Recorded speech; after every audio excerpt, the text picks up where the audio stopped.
Hello students, welcome to our mains current affair session, जिसमें आज हम डिस्कस करने वाले हैं एक बहुत ही महत्वपूर्ण टॉपिक को, जो कि अभी रिसेंटली न्यूज में रहा है। Chandigarh UT demanded a seat in Rajya Sabha. तो क्या इससे रिलेटेड कॉन्स्टिट्यूशनल प्रोविजन है? क्या किसी यूटी को ये अधिकार है that they can send their representatives in the Rajya Sabha? और इससे रिलेटेड जो भी लीगल ऑब्जेक्शंस हैं उन पर भी हम बात करेंगे। तो चलिए स्टूडेंट, शुरू करते हैं आज का सेशन। अभी रिसेंटली ही चंडीगढ़ म्युनिसिपल कॉर्पोरेशन ने एक प्रपोजल को अप्रूव किया है which demanded amendment in article 80 of the constitution. ठीक है, क्योंकि आर्टिकल जो 80 है वही डील करता है आपके रिप्रेजेंटेटिव से रिलेटेड, जो कि काउंसिल ऑफ मिनिस्टर में होता है। ठीक है, सो ये डिमांड की है ताकि अपने काउंसलर्स को वो राज्यसभा में भेज पाए। इसके साथ ही आनंदपुर साहिब से जो लोकसभा के एमपी हैं मनीष तिवारी जी, उन्होंने भी एक प्राइवेट मेंबर बिल जो है वो हाउस में प्रेजेंट किया विच डिमांडेड कि भाई म्युनिसिपल कॉर्पोरेशन से काउंसिलर्स को भेजा जाना चाहिए एज एन रिप्रेजेंटेटिव, मतलब चंडीगढ़ को रिप्रेजेंटेशन राज्यसभा में मिलना चाहिए। साथ ही साथ जो आपका fourth schedule of the constitution है उसमें भी कुछ परिवर्तित किए जाए। तो क्या कुछ ये मामला है, अंडर आर्टिकल 80 क्या है, फोर्थ शेड्यूल क्या है, ठीक है, इनको समझते हैं। So article 80 of the constitution primarily deal with the composition of the council of ministers. ठीक है, जब मैं काउंसिल ऑफ स्टेट्स की बात कर रहा हूं, मैं बात कर रहा हूं राज्यसभा, या जिसे हम अपर हाउस भी कह देते हैं। ऑलराइट, सो चंडीगढ़ के पास कोई भी रिप्रेजेंटेशन राज्यसभा में नहीं है। कारण सबसे बड़ा यह है कि राज्यसभा में रिप्रेजेंटेशन के लिए आपको लेजिस्लेटिव असेंबली एक पर्टिकुलर स्टेट या यूटी में होना बहुत जरूरी है। बिकॉज कॉम्पोजिशन जो होती है आपकी काउंसिल ऑफ स्टेट्स की, उसमें इलेक्टेड एमएलए ही सहभागिता, अपनी पार्टिसिपेशन दे पाते हैं। जो आपके काउंसलर्स हैं उनको ये अधिकार बिल्कुल नहीं है। ऑलराइट, तो this is one of the reason. Now जो प्रपोजल पेश किया गया है उसमें क्या डिमांड प्राइमरली की गई है? हाँ, मैंने अभी बात की प्राइवेट मेंबर बिल के कंटेक्स्ट में भी कि मनीष तिवारी जी ने प्राइवेट मेंबर बिल भी हाउस में प्रेजेंट किया है इससे रिलेटेड। प्राइवेट मेंबर बिल का सिंपल मतलब होता है ऐसा बिल जो किसी मिनिस्टर के अलावा किसी और एमपी द्वारा प्रेजेंट हाउस में किया जा रहा है। ऑलराइट, सो इसमें बेसिकली ये डिमांड की गई है कि जो रिप्रेजेंटेटिव है आपके यूटी ऑफ चंडीगढ़ के, ठीक है, जो रहेगा काउंसिल ऑफ मिनिस्टर में, उसमें बेसिकली काउंसलर्स को भी शामिल किया जाए। जो म्युनिसिपल कॉर्पोरेशन के काउंसलर्स हैं उनको इसमें ऐड किया जाए। तो ये एक कॉन्स्टिट्यूशनल परिवर्तन या कॉन्स्टिट्यूशनल चेंज की डिमांड की गई है। Other than this fourth schedule में भी कुछ परिवर्तन किए जाए, इसमें बेसिकली जो आपका एंट्री 32 है, इसके तहत चंडीगढ़ को इंसर्ट किया जाए। ठीक है, ताकि चंडीगढ़ को यह अधिकार मिल जाए कि वो अपने रिप्रेजेंटेटिव जो है राज्यसभा में भेज पाए। अब क्या ऐसा कारण है जिसकी वजह से चंडीगढ़ नहीं भेज पाता है? साथ ही साथ चंडीगढ़ का करंट स्टेटस क्या है? देखिए, चंडीगढ़ जो है one of the prominent UT है भारत की। ठीक है, और ऐसा नहीं है कि आपकी पार्लियामेंट में कोई रिप्रेजेंटेशन चंडीगढ़ का है ही नहीं।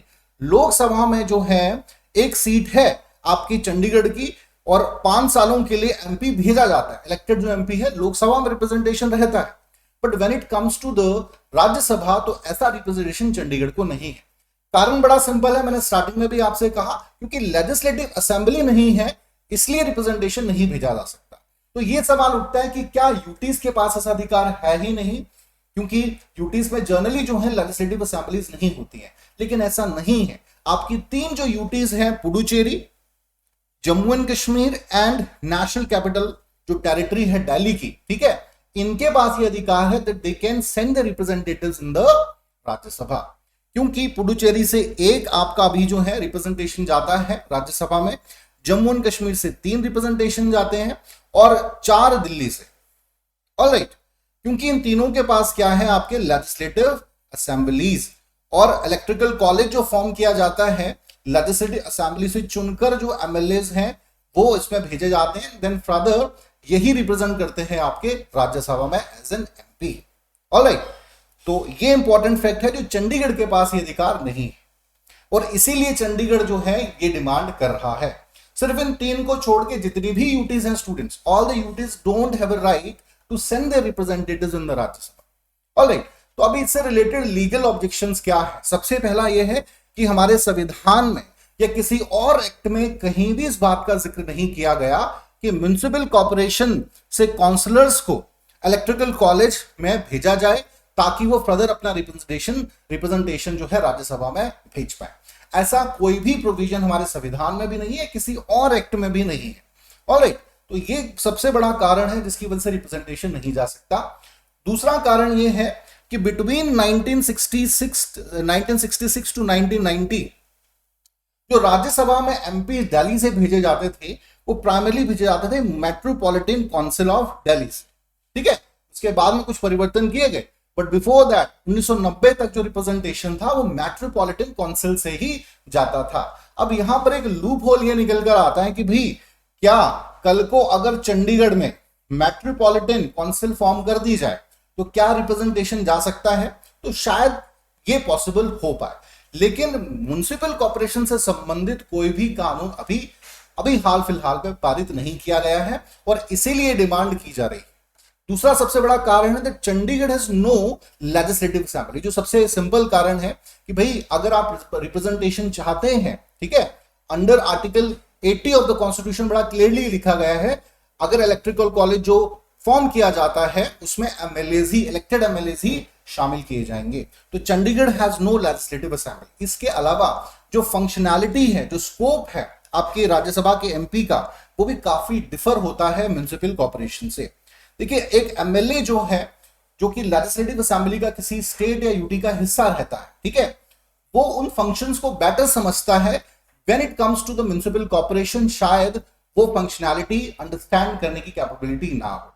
ये भी एक बहुत बड़ा कारण है कि म्युनिसिपल कॉर्पोरेशन से रिप्रेजेंटेशन अभी तक मतलब ऐसा कोई कानून फिलहाल नहीं बना है। हालांकि डिमांड ये जरूर की गई है और अगर ऐसा होता है तो जितनी भी यूटीज हैं उनके काउंसलर्स के लिए भी रास्ता खुल जाएगा। It's not just about Chandigarh, even further other UTs can also demand कि भाई उनका रिप्रेजेंटेशन भी राज्यसभा में रहे।